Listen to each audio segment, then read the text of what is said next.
Well, this picture kind of says a lot, doesn't it? We've got a live look to Ottawa, the nation's capital, and also to the White House in Washington. There is a lot of conversation right now about the future of the relationship between Canada and the U.S. under the next Trump presidency. Immigration, of course, top of mind for many Americans when they cast their ballots. Trump has signaled one of his first priorities will be to reinstate controversial border policies. And here in Canada, Quebec's premier is concerned that could lead to an influx of migrants entering the province. I want to follow up every week about the number of new immigrants we get in Quebec. Legault says Canada needs to act quickly to secure its borders against a possible wave of migrants looking to escape Trump's threat of mass deportations. Legault says some of Trump's policies could have a negative effect on his province's economy. He says his government has built contacts in the Republican Party and that a group of high-level Quebec ministers will also be established to focus on Quebec-U.S. relations. All right, lots to discuss now with Tom Mulcair. He's CTV's political commentator and the former leader of the NDP. Tom, good morning to you. Good to be with you, Marcia. So let's begin with Legault's concerns. How real are they? They're real. The Americans are actually boasting about it. The former very, very conservative and Republican-nominated ambassador to Canada was on air yesterday saying just that. Oh, you better prepare your border. We're going to be sending millions of people your way. So yes, it's a valid concern, especially when you know that when Roxham Road, that irregular entry point, was open, hundreds of thousands of people poured through during Trump's first term of office. So it's very real. It's also, and has to be said, it's François Legault playing to his base. I mean, it's a very intolerant way of looking at people who are seeking asylum. It's a very intolerant way of describing people who come into Canada from other countries, and that's pure François Legault. It's part of his theme. He's had a law adopted that discriminates openly against religious minorities. That's unfortunately what Quebecers are saddled with right now. But given the fact that Trump is promising to do just that, to close his southern border and to expel millions of people, obviously Canada should be totally concerned about it, irrespective of the proclivities or the views of the current Quebec premier. You wrote an op-ed saying that Donald Trump has a long list of enemies, and on that list is Justin Trudeau. Yeah. Why? And how do you see then the relationship with the U.S. This goes back forward? to Trump's one and only visit to Canada as president. He'd been there, of course, as a businessman and otherwise, but as president, it was for a G7 meeting in Charlevoix, Quebec, downriver from Quebec City. And lo and behold, the end of that meeting, Trudeau goes to the microphones and starts talking against Trump, saying, I'm not going to be pushed around on trade issues and things like that. But unfortunately for him, Trump was still on the tarmac in Air Force One, saw the whole thing, and reacted very strongly.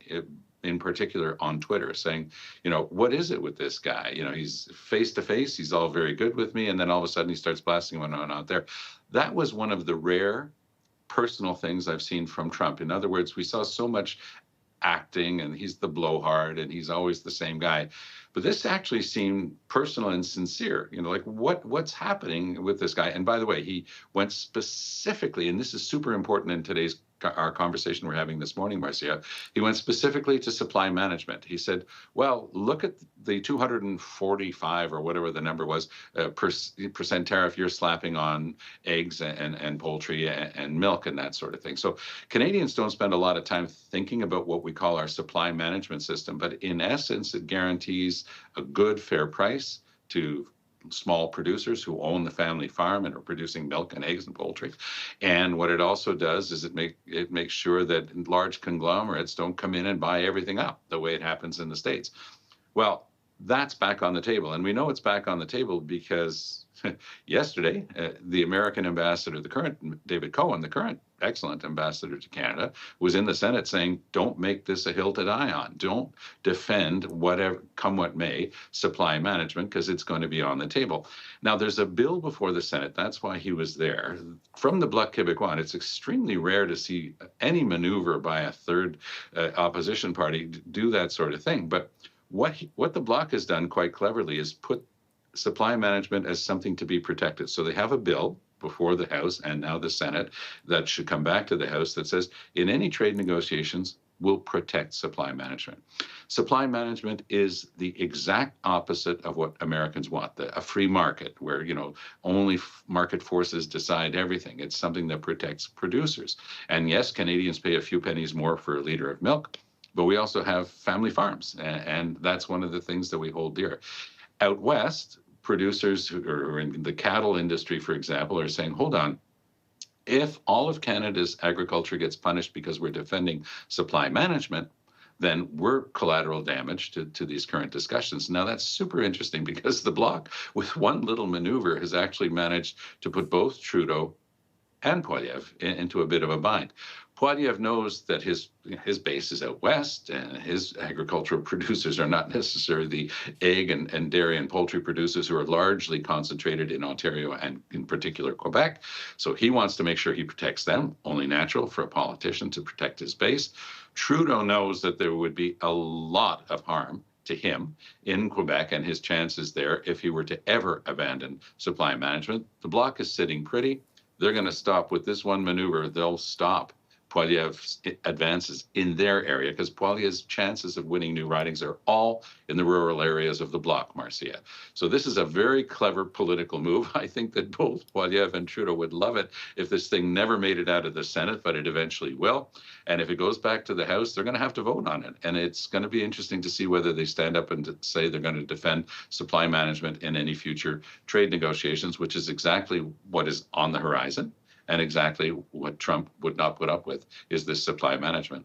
I want to ask you lastly about the free trade deal with Canada and Mexico. Trump wants to not just review it, he wants to renegotiate the deal. How could that hurt Canada? Could it help Canada? Your thoughts on that before we go this morning?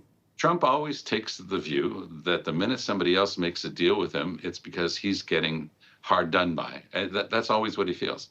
If somebody agrees to something with him, then obviously he hasn't asked for enough. And that's the mindset that he's going to bring to these eventual negotiations. I have to say that is one of the best things that Trudeau did during his term of office, thanks to Chrystia Freeland largely, but it's one of the best things they did is to renegotiate what was then the North American Free Trade Agreement, is now the accord between U.S., Mexico, and Canada. And that accord, those changes were actually quite good. Got rid of things like, the investor state provisions. So it's actually a better accord from Canada's point of view now than before. Brilliant negotiating by Chrystia Freeland and the team. That's not going to happen this time. Trump knows that this is his last kick at the can.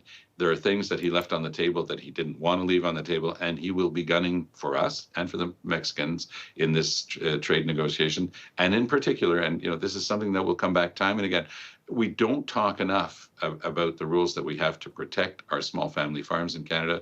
They're good rules, they're helpful, and what's going to happen is that they're going to be sacrificed. I have no doubt whatsoever that the word of caution that was given yesterday by David Cohen, the American ambassador at the Senate, is going to prevail. And whether it's Trudeau or eventually Poilievre, who might replace him as prime minister, it's going to be on the table, and it'll hurt a lot of family farms.